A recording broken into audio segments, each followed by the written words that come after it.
Alright guys, I want to say a few things. I had a dream last night and really, it really shook me up because I was brought up short.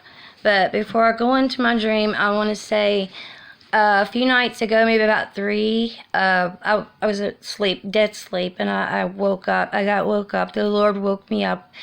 I think it was around 3 a.m. in the morning, and He said 3 times, war is coming. War is coming.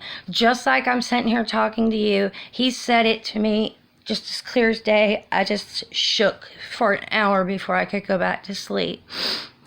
And then last night, I had a dream that we had gotten a new house, and in this house I remember walking through it, and there were so many rooms. I mean, I can't even tell you, this house was crazy. And I remember looking up, and part of the roof was, I said, look, oh my gosh, I think that roof was going to fall in. And the first husband said, oh no, it's fine, it's a strong house, but it had so many rooms in it. And then after we were looking around in the house, we went outside, and I looked up in the sky, and there was a huge fireball. I'm talking big. It was so bright. It was not the sun. And I don't know if it was like a meteor, asteroid, or whatever, but it was coming straight for Earth. And I kept saying, oh my Lord, look there. Oh my gosh, it's going to hit us. And I looked again, because I was warning people around me. I was just screaming to the top of my lungs. I looked again behind the asteroid thing, or that big ball of fire. I looked and I saw Jesus and all the angels. There were so many of them, and they were coming right behind the doom. I'm not even kidding. And I started screaming, look, there's Jesus. He's coming. He's coming. He's coming, y'all. Look, hurry. I was just trying to warn everybody that I could. Get ready. This thing's going to hit. Jesus is right behind, and he's going to get us. And I looked up, and I saw, I can't remember how many planets were in the sky, but it was huge. They were huge, different sized planets, and the sky was like a orangey, yellowy, bright white kind of color. It was so bright. And then that big ball of fire, and then there were several planets, but they shaped in an arch like this. Well, it was just amazing. I mean, I was screaming. There were people. I remember seeing there was destruction. After I said that, it's just like the dream changed, and it was like aftermath. It was like there was nothing left. There were people walking around with guns like soldiers. There were people fighting. There were people killing each other. It was awful, you guys. Well, anyway, I didn't think no more about it, and this morning I had to go have an MRI done, and I wasn't thinking of anything laying there in the MRI tunnel thingy, except the noise, because I got to thinking, I don't think I put one of these earplugs in too much because that thing was so loud. And all of a sudden I heard Jesus speak to me as I'm speaking audibly. That's only happened to me a couple times in my life. I usually hear him, inside me here. I know his voice, but he said this, from this, he quoted John 14, verse 2, in my Father's house are many mansions. If not, I would have told you. I am going away to prepare a place for you. If I go away and prepare a place for you, I will come back and receive you to myself, so that where I am, you may be also. And I'm telling you, I was laying in the MRI machine with this thing over me, and I just about come up off that thing. It was all I could do to finish laying there taking that scan, because when I heard his voice, the Bible says, my children know my voice, and my children, my true, and I'm telling you, it is true. I know my dad's voice, and it was so amazing.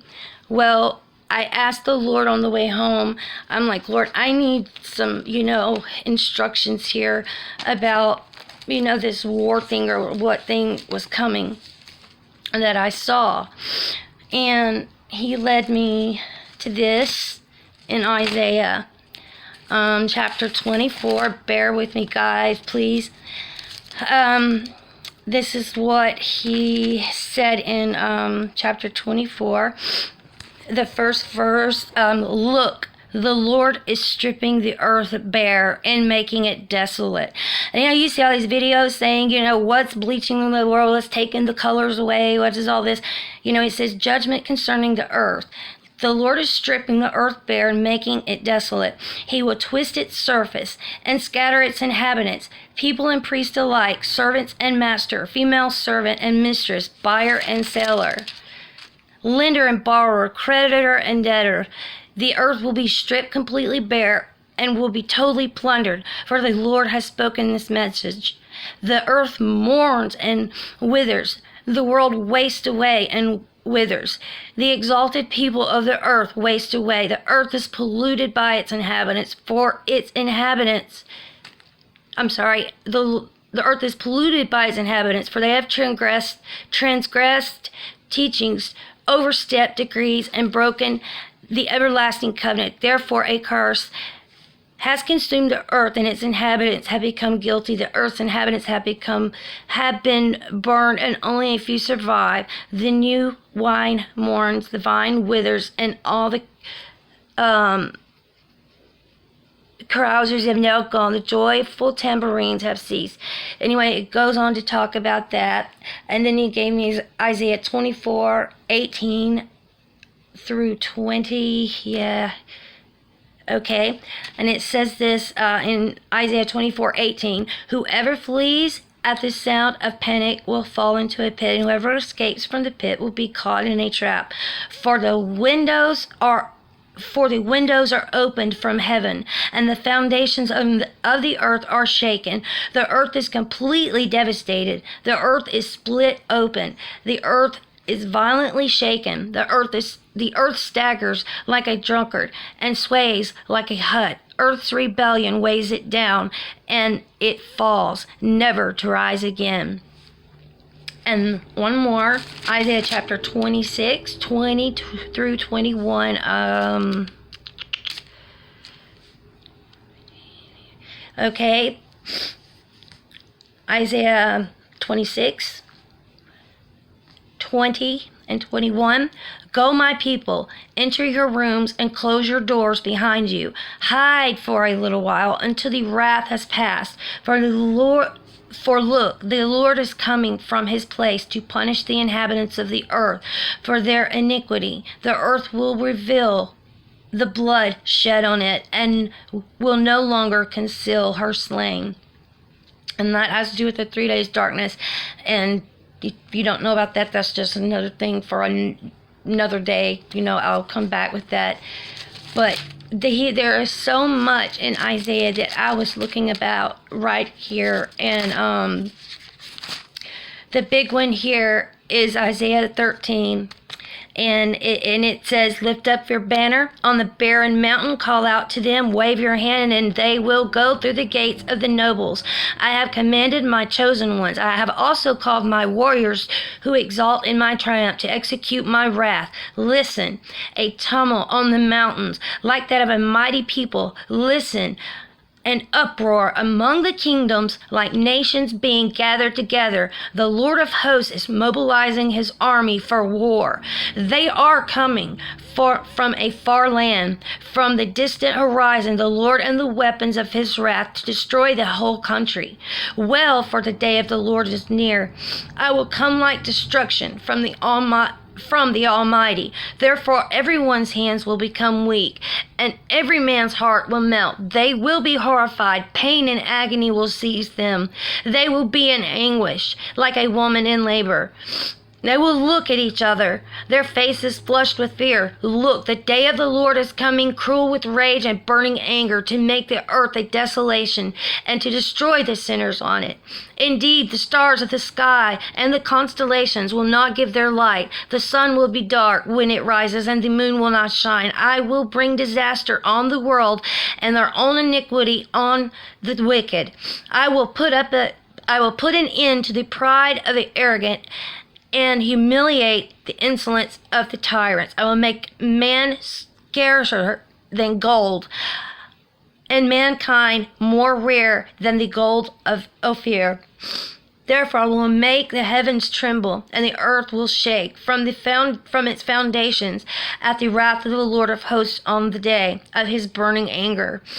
Like wandering gazelles and like sheep without a shepherd. Each one will turn to his own people. Each one will flee to his own land. Whoever is found will be stabbed, and whoever is caught will die by the sword. Their children will be smashed to death before their eyes. Their houses will be looted and their wives raped.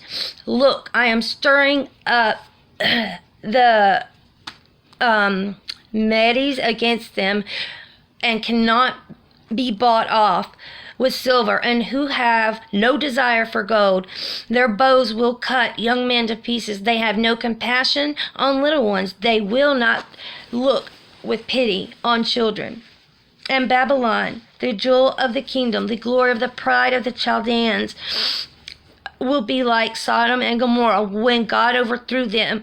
It will never be inhabited or lived in from generation to generation. A nomad will not pitch his tent there, and shepherds will not let their flock rest there, but desert creatures will lie down there, and owls will fill the houses, ostriches will dwell there, wild goats will leap about, hyenas will howl in the fortresses, jackals in the luxurious places. Babylon's time is almost up. Her days are almost over. That is what he told me. He showed me several rapture dreams I've had, and every one there is a big disaster, and right behind it the rapture's coming. I've seen it over and over, and the Lord has warned me, and now I'm warning you.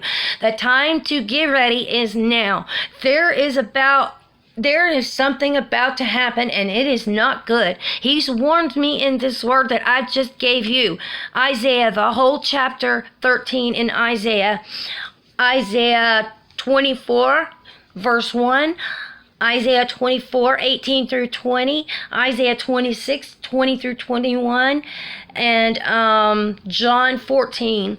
And like in the dream that I had when we had the house that we got had all them rooms, that's why the Lord confirmed that to me in the MRI machine. That he said, in my house, my Father's house, there are many mansions. He said that. He confirmed that. That dream was from him. And I'm telling you guys right now, it is no time to be playing. Whatever's coming, it's coming fast. He said, death is coming for you. Are you ready? Are you guys ready? Are you ready to face it?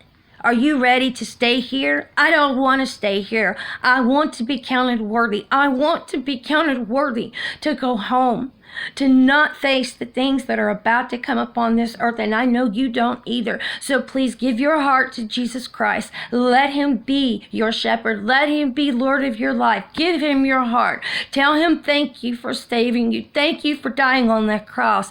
Thank him for everything. But the time is now, not tomorrow. Do it today, not tomorrow, because we might not have another day. We are not promised another day. We're not promised another hour, and we are not promised another second. God knew when each of us were born, when we were born, he gave us a certain amount of minutes, and when that time clock is up, it's up. But I'm telling you, I saw it. That dream shook me up. And when I laid in that MRI on my eye machine today, and Jesus spoke that verse to me, I could not hardly lay there. I just about came up. And then he wakes me up about 3 a.m. saying war is coming. I'm seeing these things, and I'm not the only one. God is speaking to multiple people. There's not that many coincidences. I'm so sorry. It is a spiritual movement happening, and you better get in on it right now, because we have no more time. Time is up. And I want you guys to be ready. I love you. I will be praying for each and every one of you. If you need a prayer, leave your request below in the comment section. I will get back with you. I always leave my email down there, so you can email me anytime. I love you. If you need prayer, please email me.